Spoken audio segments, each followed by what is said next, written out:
నమస్తే, welcome to SR6 news.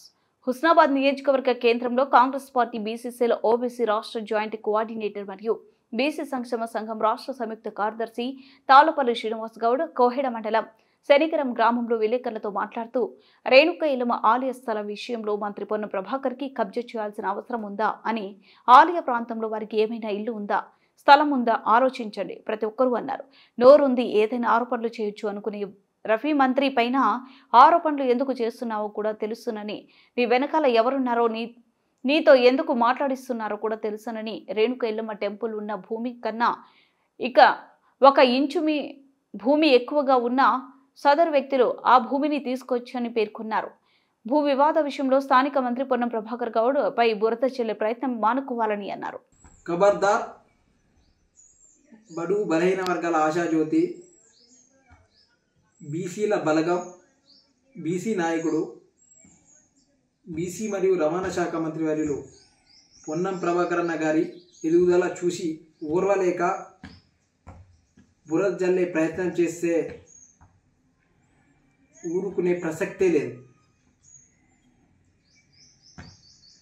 Renuka Yellamma స్థల వివాదంలో కొంతమంది వ్యక్తులు పొన్నం ప్రభాకర్ అన్న గారిపై చిల్లర రాజకీయాలు చేస్తూ ఉన్నారు.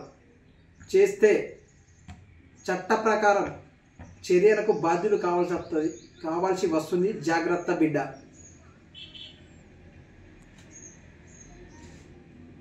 శ్రీ రేణుకా ఎల్లమ్మ ఆలయం విషయంలో మంత్రి పొన్నం ప్రభాకర్ అన్న గారి కబ్జా చేయవలసిన అవసరం ఏముంది? ఆలయ ప్రాంతంలో పొన్నం ప్రభాకర్ అన్న గారికి ఏమైనా ఇల్లు ఉందా లేదా స్థలం ఉందా ఆలోచించాలి ప్రతి ఒక్కరు మేధావులు. చిల్లర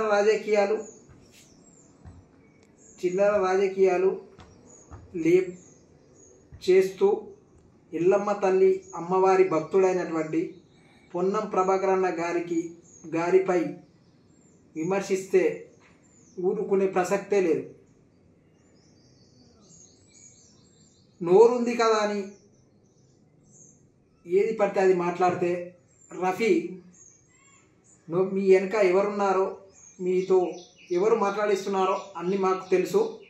మీరు చట్ట ప్రకారం చర్యలకు బాధ్యులు కావాల్సి వస్తుంది. ఎల్లమ్మ ఆలయం అభివృద్ధి చూసి ఓర్వలేక కొంతమంది నాయకులు చేస్తున్నటువంటి చిల్లర రాజకీయాలు బంద్ చేసుకోవాలని చెప్పేసి ఈ సందర్భంగా హెచ్చరిస్తూ ఉన్నాను. పొన్నం ప్రభాకర్ గారికి ఎల్లమ్మ గుడి ఆలయంలో స్థలంలో కబ్జా చేయాల్సిన అవసరం ఏముందో కూడా, అక్కడ ఇల్లు లేదు, పొన్నం ప్రభాకర్ గారికి స్థలం కూడా లేదు. అలాంటి పొన్నం ప్రభాకర్ అన్న గుణం ఏంటంటే, పొన్నం ప్రభాకర్ అన్న గారు అలాంటి పనులు చేయడం కాదు, అలాంటి పనులు చేసే వ్యక్తులు కూడా దగ్గరికి రానియనటువంటి వ్యక్తి. అలాంటి వ్యక్తిపై ఇలాంటి చిల్లర మల్ల రాజకీయాలు చేస్తూ బురద జల్లే ప్రయత్నం చేస్తే ఖబర్దార్.